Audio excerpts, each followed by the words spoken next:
마태복음 5장 31절과 32절의 말씀을 중심으로 혼인의 갈등이라는 제목으로 은혜를 나누고자 합니다. 제목을 혼인의 갈등이라고 정한 이유가 있습니다. 이 갈등이라는 단어가 이해관계가 달라서 생기는 대립 혹은 충돌을 의미하는 단어입니다. 옳고 그름의 문제가 아닙니다. 시각의 차이죠. 또 문화의 차이고 관점의 차이로 일어나는 그런 경우를 갈등이라고 하지요. 한쪽이 분명히 잘못했으면 갈등이 될 수는 없는 것이죠. 그래서 혼인의 갈등이라고 정해본 것입니다. 본래 이 본문에 따라서 정해질 제목은 무엇인지 아시겠죠? 그러나 좀 너무 강한 표현이 될 것 같아서 이런 식으로 제목을 정해보았습니다. 그리고 또 이 주제는 다루기가 쉽지가 않습니다. 왜냐하면 너무 우리 생활과 밀접하게 일어난 일이고 일어나고 있고 지금 현재 그렇기 때문에 그런 것이죠. 그리고 이 주제를 다루기에 앞서서 결혼이 무엇인지에 대한 더 철저한 가르침과 배움이 있어야 된다고 생각하기 때문에 이렇게 제목을 정한 것입니다. 그리고 그것을 결혼이 무엇인지에 대해서 제대로 배우지 못하고 가르치지 못한 상태에서 혼인이 일어나고 또 그것 때문에 발생하는 일들이 너무 많기 때문에 그런 것이죠. 그래서 혼인의 갈등이라고 제목을 정한 것입니다. 오늘은 본문도 다룰 것이고 또 결혼이 무엇인지에 관한 것도 조금 생각해 보고자 합니다.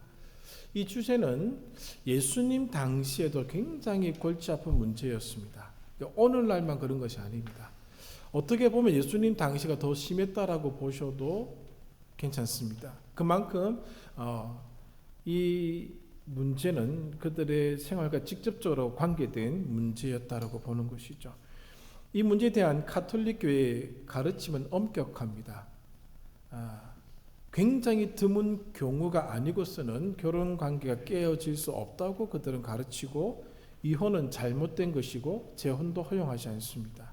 왜냐하면 한 남자와 한 여자 사이의 혼인은 존재론적 연합이라고 그들은 여기기 때문에 그렇습니다.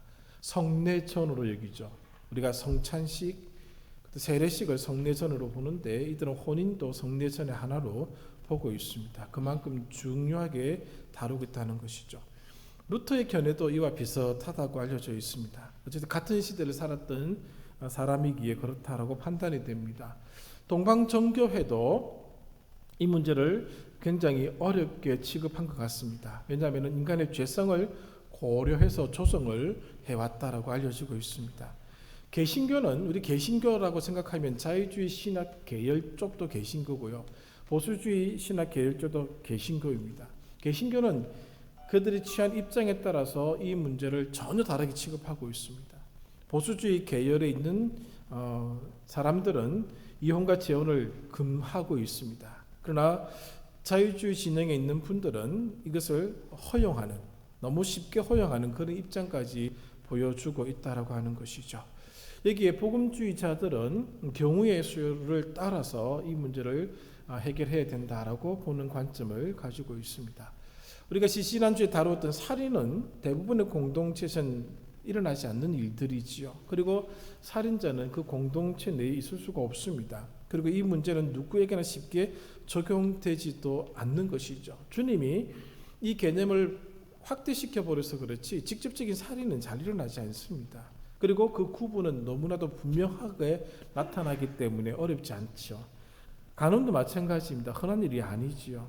노출되지 않는 특징을 가지고 있고 극히 개인적인 문제로 다뤄지고 있습니다. 그러나 이 이혼의 문제는 삶의 현장 어디에서나 지금은 볼 수가 있습니다. 1990년 이후로는 이 문제를 가지고 설교하는 법이 거의 없습니다. 즐겨 들으시는 극동방송, CTS, CBS 한번 설교 방송을 들어보십시오. 이 본문 가지고 설교하는 경우를 거의 보실 수가 없을 것입니다. 이 문제는 이제 너무 많이 노출되었습니다. 혼자만의 문제가 아니죠. 그러므로 이제는 이혼은 더 이상 부끄러운 일도 아니고 숨길 만한 일도 아닌 것처럼 인식되어 버리고 말았습니다. 그만큼 흔했다는 것이죠. 그러나 당사자 안에는 숨길 수밖에 없는 깊은 상처가 있다는 것을 우리가 기억을 해 주어야 합니다. 그래서 이 주제를 다루는 것은 어렵습니다. 저도 부담스럽고 혹 말에 실수가 있을까 조심스럽습니다.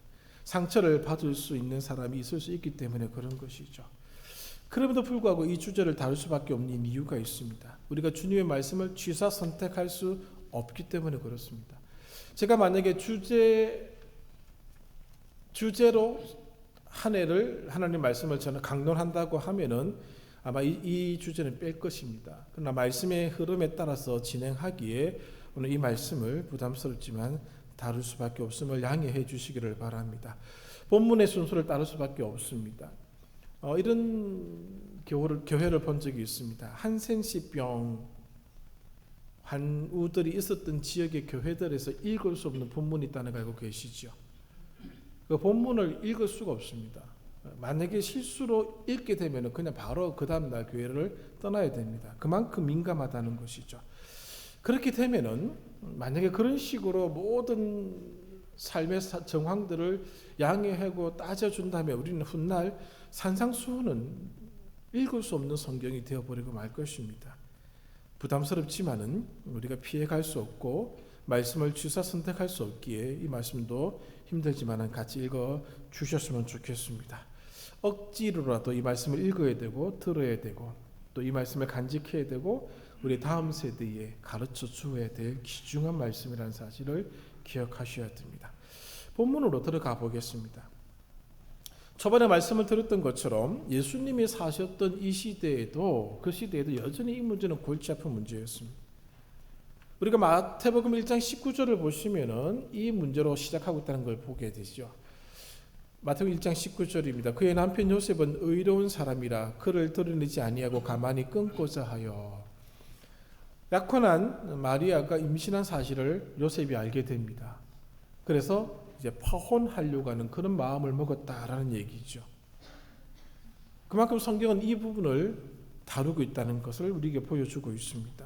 유대인들은 창세기 2장 24절 25절의 말씀을 잘 알고 있습니다. 그리고 여기에 관계된 문제인 신명기 24장 1절부터 4절의 말씀도 잘 알고 있습니다. 오늘 우리 본문을 보십시오. 31절에 보시면 또 일렀으되 다음에 기억이 나오죠. 누구든지 앞에. 그 기억을 보시면은 각주를 보시면 신명기 24장 1절 3절 다 이렇게 되어 있습니다.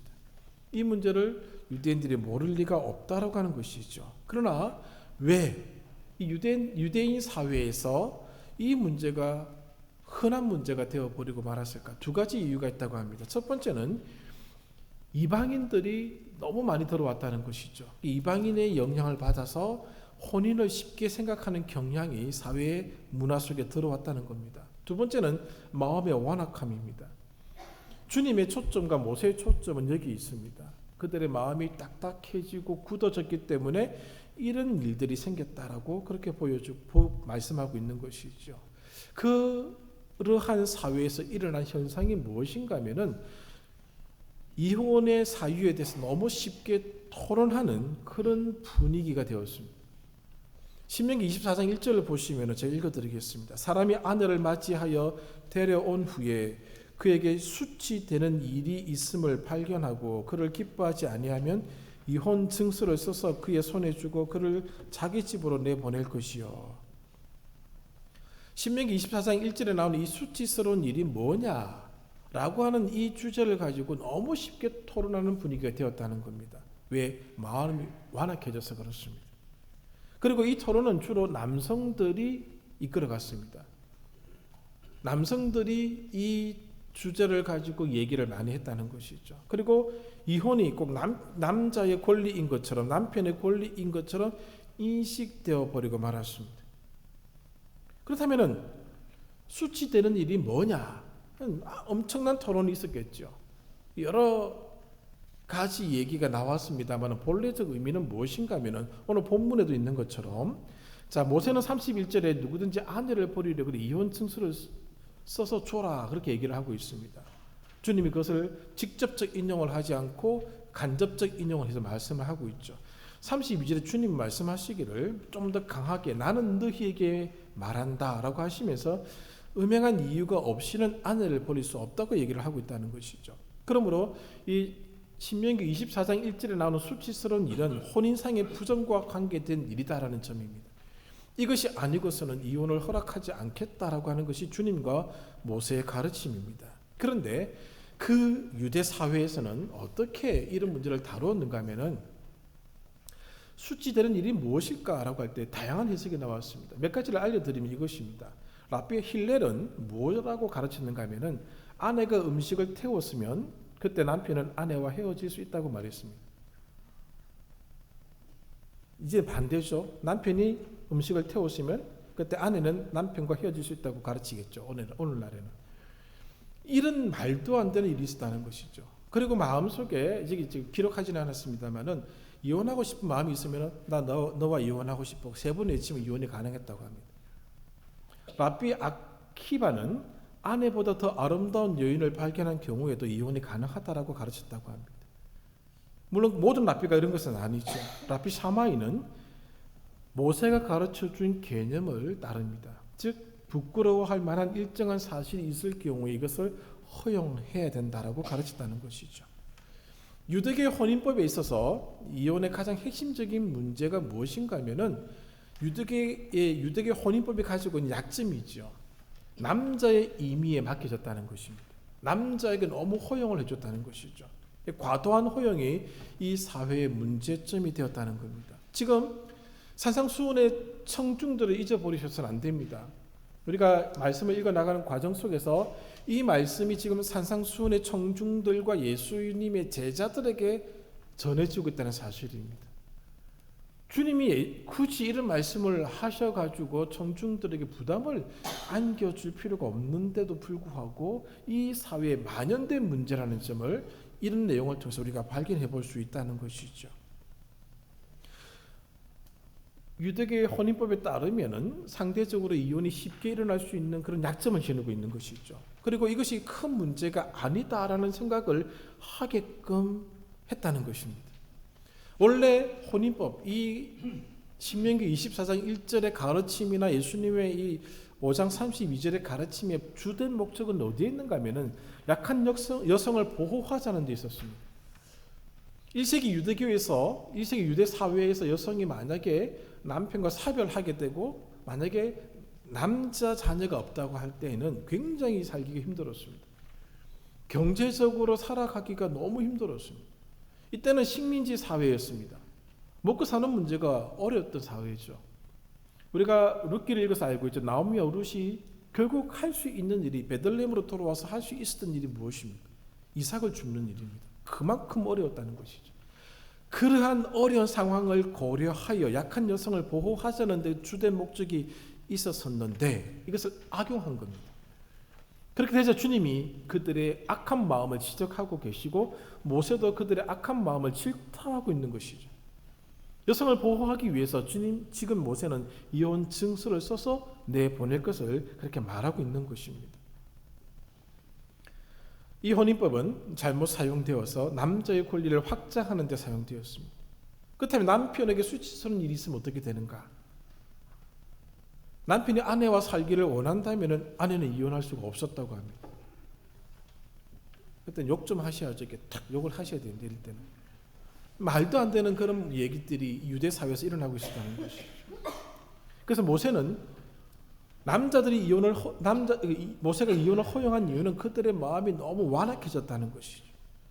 여성을 보호하기 위해서라도 이혼을 허용해 주어야 되겠다. 조건이 하나 있는데 이혼 증서를 써서 이혼을 하게끔 허락해 주었다는 것이죠. 주님의 원칙은 정확합니다. 마태복음 19장 8절에 보시면 혼인의 관계가 깨어지는 것은 하나님의 뜻이 아님을 분명히 말씀하고 있습니다. 그러나 산상수훈을 통해서 예수님 말씀하고자 하는 것은 옳지 않은 이유로 혼인하려는 남성을 압박하고자 하는 데 있습니다. 그들의 잘못을 지적하는 데 있다는 것이죠. 자, 왜 모세는 이혼 증서를 써서 아내에게 주라고 요구했는가 하면은 생존과 생계를 위해서 그렇게 한 것이죠. 이혼 증서의 내용은 이렇습니다. 이제 당신은 어떤 남자와 결혼해도 됩니다라는 내용을 쓴 증서를 주는 겁니다. 그렇게 함으로써 생존할 수 있도록 생계를 이어갈 수 있도록 허락해 주는 것이죠. 그렇다면 여성은 이혼을 요구할 수 없는가? 예수님 당시에는 그럴 수 없었습니다. 여성이 이혼을 요구했다는 기록은 후대에 나타났다라고 그렇게 알려져 있습니다. 자, 이 문제는 마태복음 19장에서 또 다시 다루어지고 있습니다.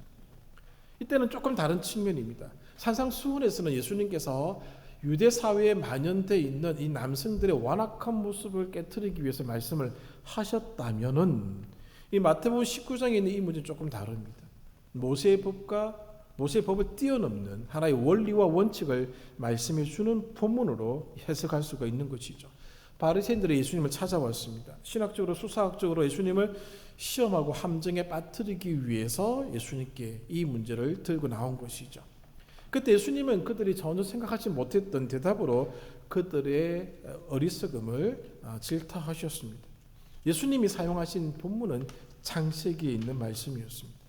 모세를 뛰어넘은 창조 질서를 가지고 이 문제를 풀어가셨다라고 하는 것이죠.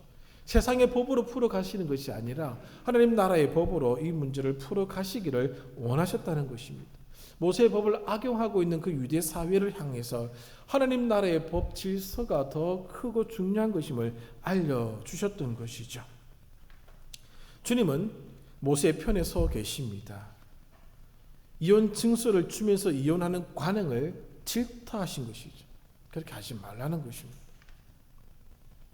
예수님도 32절을 보시면은 이 수치스러운 일이 무엇인지를 분명하게 드러내고 있습니다. 음행한 연고라는 것이죠. 그리고 오늘 본문이 5장 27절부터 30절 아래에 자리 잡고 있다는 점을 보셔야 됩니다. 그렇게 함으로써 오늘 본문도 결혼 언약을 파괴하는 성적인 범죄가 아닌 경우에는 이혼을 허락하지 않겠다라는 것을 보여주고 있는 것입니다. 이 문제는 오늘 우리 사회도 굉장히 힘들어하는 문제임이 틀림이 없습니다. 그럼 이것을 해결하기 위한 방법은 없는가? 그 부분을 생각을 해야 됩니다. 교회도 이 문제로 인하여서 큰 혼란을 겪고 있는 것이 사실입니다. 그러므로 오늘 이것을 예방하고 이겨내기 위한 조치로서 결혼이 무엇인지를 좀 생각해 볼 필요가 있다는 것이고, 또 하나는 이 율법에 대한 예수님의 관점을 주의 깊게 관찰해 보아야 한다는 것입니다. 말씀드린 대로 신명기 24장 1절은 합법적인 이혼을 위한 최소한의 조건으로 이해해야 된다는 것이죠. 이혼할 수 있는 조건을 허락하셨구나가 아니고 약한 여성을 지키기 위한 하나님의 배려 차원에서 이것을 이해를 하셔야 된다는 것이죠. 그러므로 한 가지 상황을 제외하면은 이혼은 그릇된 행동으로 주님이 결론 짓고 있는 것을 보셔야 됩니다. 그리고 이것은 창조주의 계획에 들어가 있는 것이 아니다라는 점이죠. 모세 시대의 당시의 남성들이나 예수님 당시의 남성들의 마음이 너무 완악했습니다. 그 사회가 그만큼 왜곡되어져 있다라고 하는 것이죠. 결혼이라는 신성한 관계에서 짊어져야 될 거룩한 짐을 지기 싫은 그런 욕심들을 주님이 질타하셨다라고 하는 것입니다. 자, 이 문제를 해결하기 위한 여러 가지 방안이 제시될 수 있겠습니다만 저는 결혼에 관한 제대로 된 가르침이 선행되어야 된다는 점을 오늘 좀 더 말씀을 드리고 결론을 맺도록 하겠습니다. 결혼해서 다 얘기 대부분이 결혼하신 분들인데 가장 중요한 것은 결혼 시기 아닙니다. 결혼 자체지요. 그러나 결혼 자체에 대해서 가르침을 주는 부모들 교회가 그렇게 많지 않습니다. 결혼 학교라고 해서 한 4주 정도 진행을 하는 그런 경우가 있습니다만은 그 형식에 치우치는 그런 모습을 많이 보게 되지요. 혼인이 무엇인지 알고 결혼하신 어르신들 별로 안 계시지요. 그냥 해야 되니까 하셨고 또 해보니까 또 그렇고 여러 가지 생각이 드실 것이고, 그때 사회 장신은 그것을 불구하는 그런 모습이 많이 있었기에 또 여러 가지 갈등도 많이 있었던 것이 사실이지요. 혼인에 대해서 배워 또 혼인에 대해서 가르치는 그런 경우가 오늘 우리에게 많이 없다는 것이 오늘 이런 문제를 양산해낸 까닭이 아닐까 싶습니다. 결혼은 혼자가 되는 것이 싫어서 하는 것이 아닙니다. 또 결혼은 외로움을 없애기 위해서 하는 것도 아니고요. 또 결혼은 결혼해야 한다는 압력에 의해서 하는 것도 아닙니다. 결혼은 누군가를 사랑하기 때문에 시작을 하는 것이죠. 상대방을 사랑하는 까닭이 분명해야 된다는 것입니다. 보상받기 위해서 하는 것도 아닙니다. 나의 부족한 부분을 채우기 위한 것도 아닙니다. 그리고 이용하기 위한 것도 아니라는 사실을 알아야 된다는 것이죠. 가장 우선되는 것이 사랑입니다. 사랑으로 시작을 해야 한다는 것이죠. 그리고 사랑한다고 하는 것은 자신이 누구인지를 아는 것입니다. 자기가 누구인지를 모르면서 사랑할 수는 없는 것이죠. 그리고 사랑을 한다는 그 전제를 가지고 사랑해가는 과정 속에서 일어나는 일들이 있는데 상대방에 대한 실망을 발견하게 되고 상대방에 대한 실망과 더불어 자기 자신의 모습도 보여지게 된다라고 하는 것이죠. 그리고 사랑은 서로 간에 시간이 필요하다는 것도 알게 되는 것입니다. 결혼도 마찬가지죠. 결혼이라는 것 자체가 시간이 필요한 과정입니다. 결혼함으로 행복이 시작되는 것이 아닙니다. 결혼함으로 그런 행복을 만들어가는 시작점에 서 있다는 것이죠. 그리고 결혼은 용기가 필요한 것입니다. 나중에 발견될 아픔, 나중에 알게 될 차가운 느낌, 그런 것들도 넘어가야 될 시간이 결혼의 시간이기 때문에 그런 것이죠. 누구나 이것을 가르쳐주고 알려주면서 결혼시키지 않습니다. 우리의 머릿속에 딱 드는 것은 먼저 혼수죠. 혼수를 비교합니다. 제가 성장했던 부산의 땡땡 교회에 땡땡땡 권사가 있습니다. 부산 지역 신문에 크게 대서특필되었습니다.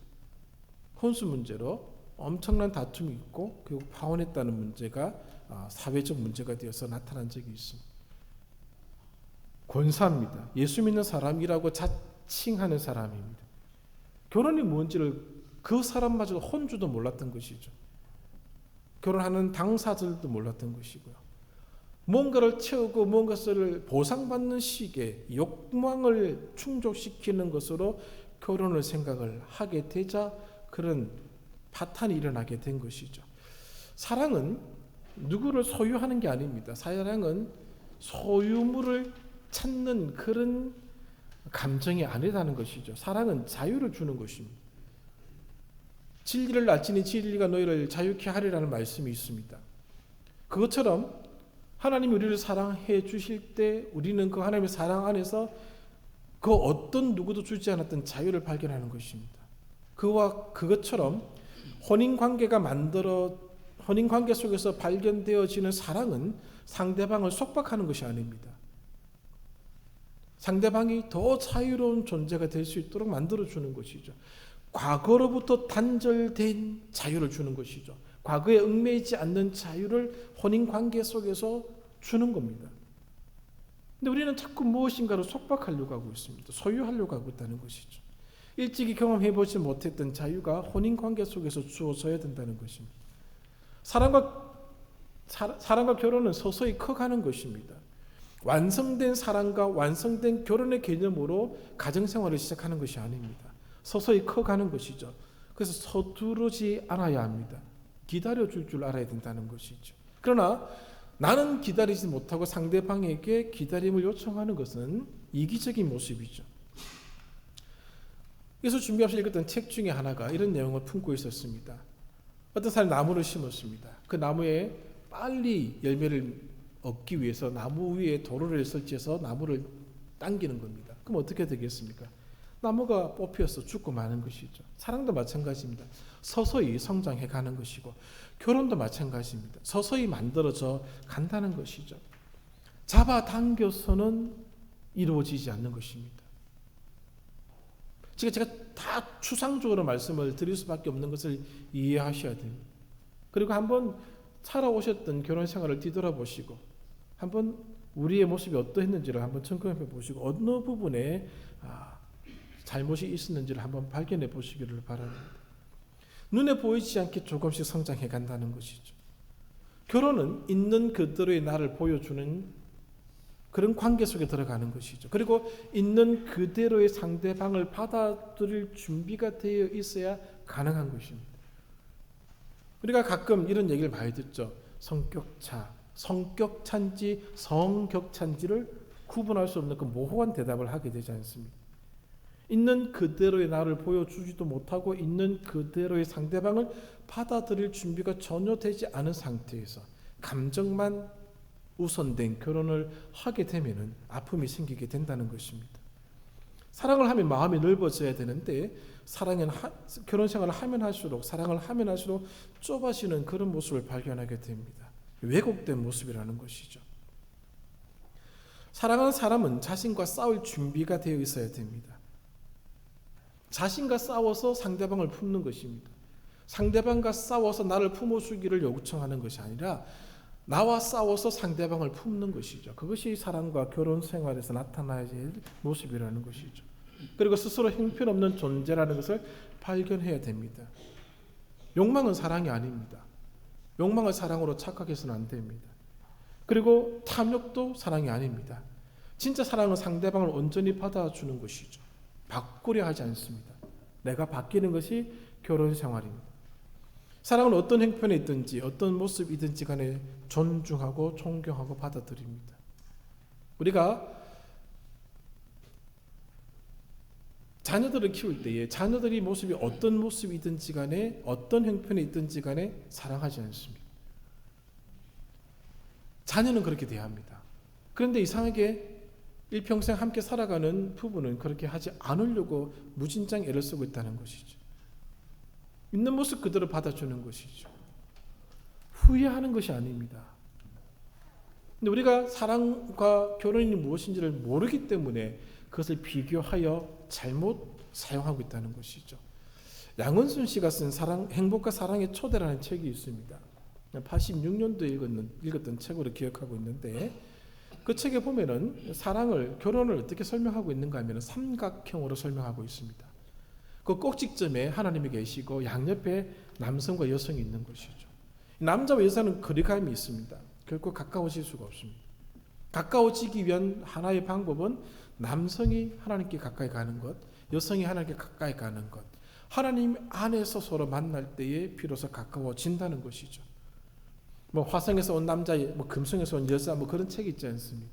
왜 그런 책이 나왔겠습니까?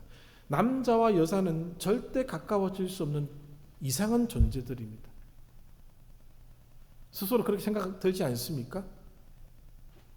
거울 보고 집에 가서 한번 생각해 보십시오. 나는 이상한 사람이라는 것이 눈에 보일 것입니다. 도저히 하나가 될 수 없는 두 개체가 하나 될 수 있는 유일한 지점이 있는데 하나님이라는 지점입니다. 양은순 교수가 그것을 잘 설명하고 있습니다. 이런 것을 배우지 못하고 결혼하게 되면은 그 다음에 참 많은 문제가 발생하게 된다는 것이죠. 결혼은 서로의 깊은 지점, 단점까지 받아주어야 되는 과정입니다. 혼인한 뒤에 전에 보지 못했던 모습을 보았습니다.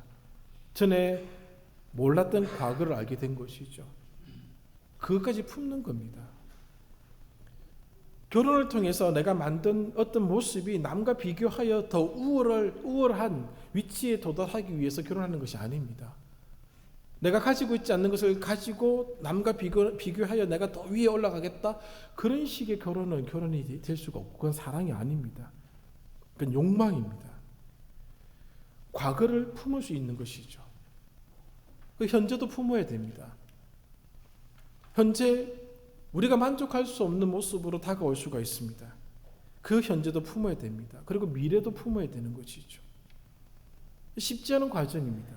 저는 이것을 거룩한 짐이라고 저는 잘 표현하고 있습니다. 참 사랑과 욕망을 구분할 수 있어야 됩니다. 자녀들을 결혼시킬 때 어떻게 결혼시키셨고 어떤 마음이셨는지를 회개하셔야 됩니다. 예수 믿는 사람들이 혼수를 먼저 따졌다라고 하면 분명히 회개하셔야 됩니다. 그러신 분들 이게 많지 않습니까? 뭔가 우리 자녀에게 보탬이 되겠다라는 식의 생각으로 혼인을 시켰더라면 그것도 집에 가서 몰래 담요 뒤집으시고 회개하십시오. 참 사랑과 욕망을 제대로 구분하지 못하고 결혼을 시키신 것입니다. 혼인은, 사랑은 감정이 아닙니다. 감정만으로 이루어질 수 없다는 것이죠. 결혼과 사랑은 다져가는 것이고 용서하는 법을 배우는 과정입니다. 자기 자신을 용서하는 법을 상대방을 통해서 배우는 것이죠. 자기 자신을 용서하는 법을 오늘 상대방을 용서함으로써 또 배워나가는 과정이 결혼과 사랑입니다. 그리고 이 과정 속에서 깨닫게 되는 것이 있는데 스스로의 힘으로는 해결할 수 없다는 것을 발견하는 시간입니다. 그러므로 하나님 앞에서 결혼 생활은 만들어져야 된다는 사실을 발견해야 되는 것이죠. 하나님이 왜 혼인이라고 하는 전대미문의 방법을 사용하셨을까 생각해 본 적이 있습니다. 그렇지 않고서는 절대로 둘이 하나가 될 수가 없고 하나님의 사랑의 비밀을 알 수 없기 때문에 그런 것입니다. 사랑과 결혼은 하나님 안에서 만들어지는 것입니다. 그렇게 만들어져야지만이 그 사랑이 아픔도 기쁨도 나눌 수 있고 받아들일 수 있는 사랑이 되는 것이죠. 결혼은 노력이 필요한 거룩한 짐입니다. 자녀들 키워보셔서 아시지 않습니까? 거룩한 너무 귀한 것이죠. 그러나 그 짐의 성격이 있다는 것이죠. 결혼도 마찬가지예요. 서로 짊어지는 것입니다. 변하기 쉬운 감정의 물결에 우리의 사랑을 던지지 마십시오. 사랑은 그렇게 가벼운 것이 아닙니다. 결혼과 사랑을 통해서 내가 바뀌어가는 과정이라는 것이죠. 내가 바뀌고 오늘 그 바뀐 모습으로 사랑을 품으면 상대방도 바뀌어 나가는 것을 나중에 발견하게 되는 것이죠. 나의 정체성을 보는 시간이 결혼과 사랑의 시간이라는 것입니다. 한 가지 분명히 해둘 것이 있습니다. 항상 믿을 수 없는 것은 상대방의 사랑이 아닙니다. 나의 사랑임을 아셔야 됩니다. 이것이 성립되지 않으면 지적하게 되어 있습니다. 끄집어내게 되어 있습니다. 끄집어내고 상처를 주게 되어 있습니다. 왜냐하면 나의 사랑을 완벽하다고 착각했기 때문에 일어나는 현상입니다. 근데 그렇지 않습니다. 항상 믿을 수 없는 것이 상대방의 사랑이 아니라 나의 사랑임을 알고 결혼 생활을 만들어 가야 한다는 것이죠. 이런 가르침, 이런 배움이 있고 난 뒤에 혼인에 들어가게 해줘야 됩니다. 그렇지 않고 혼인에 들어가면은 참 아픈 일들이 많이 생기는 것이죠. 어디서 배우겠습니까? 책자를 봐도 거의 없습니다. 결혼 생활, 사랑을 어떻게 만들어 가야 될 것인지를 알려주는 책이 거의 없습니다. 저는 이제 결혼을 앞두고 있는 분들이 오면은 꼭 전해주는 책이 있습니다. 제가 봤던 수많은 책 중에 그만한 책이 없어서 꼭 그 책을 전해주고 꼼꼼히 읽어보라고 시킵니다. 그만큼 배울 데가 없다는 것이죠. 교회가 그 문제를 감당할 수 있는 힘을 길러나가야 되는 것이 오늘날의 숙제가 아닐까 싶습니다. 결혼 생활을 인간적 관점에서 가르치지 말아 주셨으면 좋겠습니다. 또 아직도 자녀들 중에 누군가를 혼인시켜야 될 상황에 있는 분들은 혼수 문제 먼저 생각하지 마시고 진짜 무엇을 생각해야 될지를 기도하고 가르쳐 주셔야 됩니다. 그리고 그 관계 속에서 사랑하고 혼인할 수 있도록 그렇게 인도해 주는 것이 부모의 입장이 아닐까 싶습니다. 말씀을 정리하겠습니다. 자, 이 문제, 오늘 본문이 가르쳐주는 이 이혼의 문제는 현실을 살고 있는 삶의 정황에서 풀어가야 됩니다.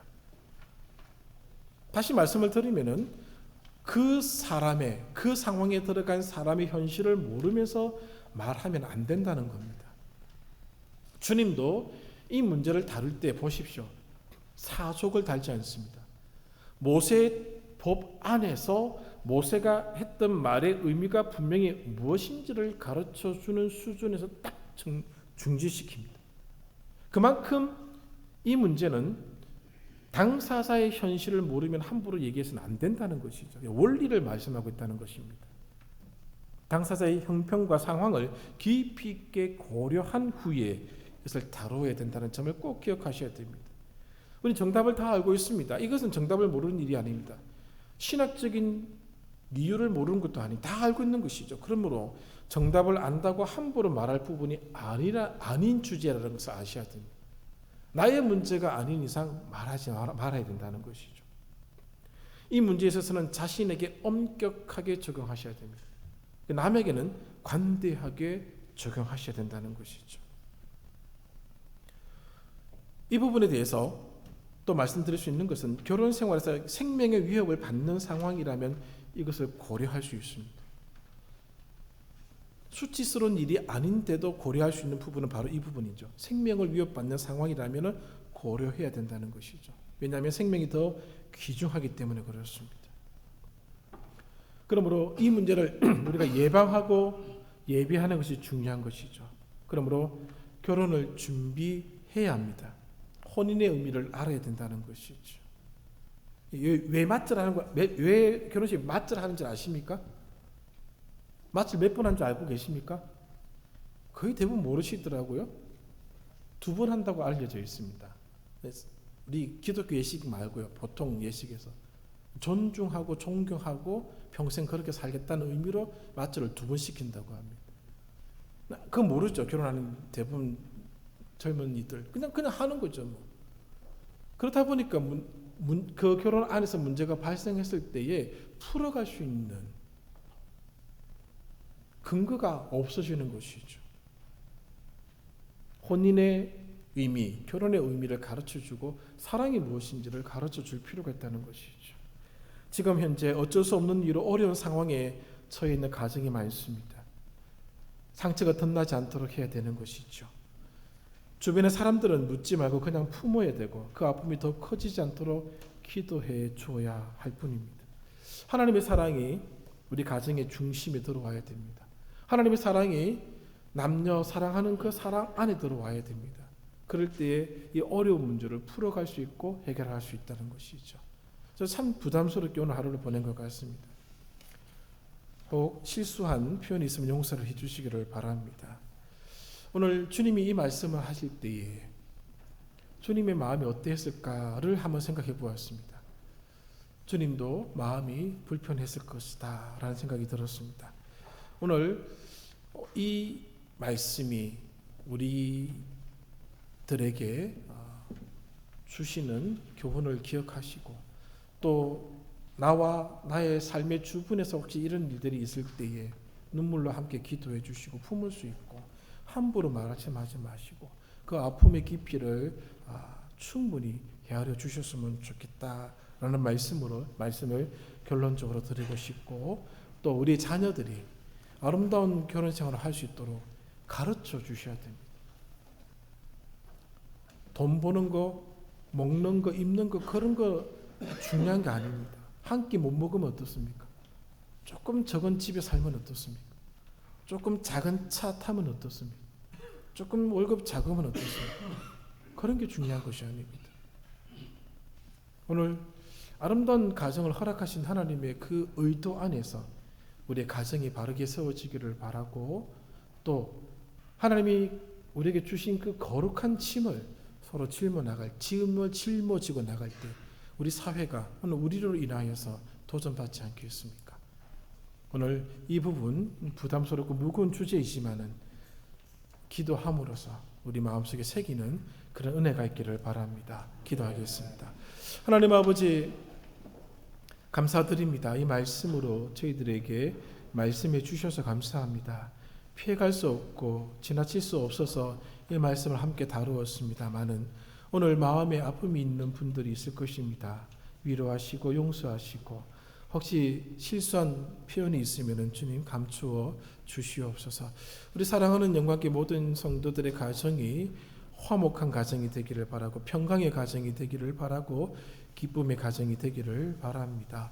하나님 저희들 상대방을 사랑하는 마음을 허락하여 주시고 그 사랑이 모든 것을 이겨나갈 수 있도록 우리의 사랑이 하나님의 사랑과 함께 일치되게 하여 주시옵소서. 우리의 사랑이 성장해 갈 수 있도록 인도하여 주시고 우리의 사랑이 욕망이나 탐욕으로 변질되지 아니하도록 하나님 인도하여 주시옵소서. 사랑하는 자녀들의 가정이 있습니다. 기억해 주십시오. 하나님이 바르게 세워주시고 아름다운 가정이 하나님의 사랑 안에서 만들어질 수 있도록 은혜를 내려 주시옵소서. 우리의 기도 제목들이 부모님의 기도 제목들이 정말 이제는 바뀌게 해 주셔서 참으로 더 많은 가정이 아름다워지고 행복해지게 해 주시옵소서. 예수님의 이름으로 기도합니다. 아멘.